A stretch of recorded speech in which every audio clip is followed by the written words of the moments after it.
Hi everyone and welcome to Call of Duty Warzone Mobile. Now today I'm going to show you the perfect settings that you're going to use to play this game using a controller. So let's go over to the controls firstly. Now the very first thing that you want to do is, of course, once you've got a controller, it's actually really easy to connect, but the first thing that you want to do is customize your heads-up display. So the first thing that you want to do is you want to go to control sets, which is just here, and you want to select default controller. I already have that selected, but this is just going to be an overall cleaner kind of heads-up display. You have a variety of different options here, but if you're going to play with controller, this is the one to use. You want to just keep this on manual fire if you're going to be using a controller. Yeah, and that right there is going to be the main setting that you wanted to change. Then you can also go to gameplay. And so over here you can see that you can actually change the hit marker size if you want to. So you can actually make that large, medium, or small. Personally, I do just use normal, but of course, when recording content, that's kind of the nicest one. But to be honest, you can actually reduce the transparency to 50% if you want to. It does make things look overall a little bit cleaner. It might help you hit your shots as well. Now, of course, when it comes to overall sensitivity, like in this area, this is all really just personal preference. So this is just kind of configure as you like it. Now, this is kind of the page that you can go to if you want to actually edit each individual detail. Yeah, so in my opinion, you probably just want to make everything as small as possible, to be honest.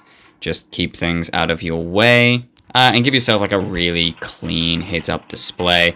And to be honest, visibility as well, you can make a lot of things opaque. So if you just go and select a bunch of these and you kind of just reduce their opaqueness, it leaves a really like nice and clean view. Yeah, and this will really help to make sure that you maintain still really good visibility. Of course, most of this is just going to be personal preference, but in my opinion, I think reducing the actual visibility of a lot of things is just going to help. And when it comes to actually some of these stuff, you can go ahead and just copy some of these settings if you like, but a lot of these should actually be defaults.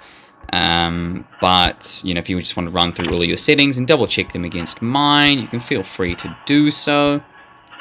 I'll keep this kind of moving somewhat fast-paced though.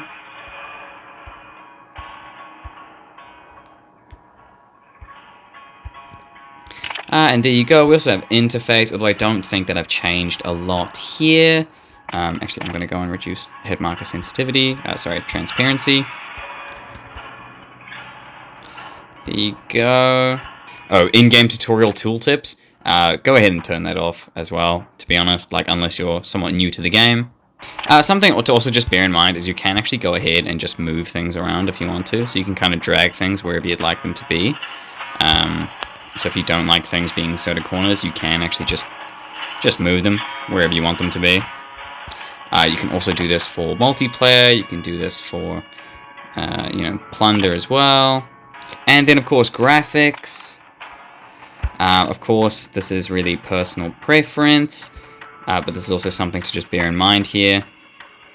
To be honest, change your max FPS to uncapped. Of course, the more that you have, the better. And field of view is just something that you're allowed to personally play around with, but generally, the higher, the better. And that right there are the most important settings changed. So, there you go. I hope you guys have a good one.